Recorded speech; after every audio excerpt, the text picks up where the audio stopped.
Yan sa lahat po ng mga nakiramay sa aking bahay. Salamat na marami po. At sa lahat po ng sumuporta sa akin at sa aking bahay, maraming salamat po sa inyo. At God bless po. At wala naman po akong maibabayad na sukli sa inyo. Kaya yun ang papasalamat naman po sa inyo. Salamat po sa lahat ng mga Dito ka kasi.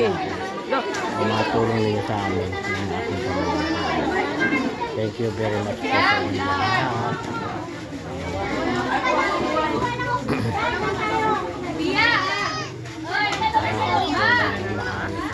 Hello?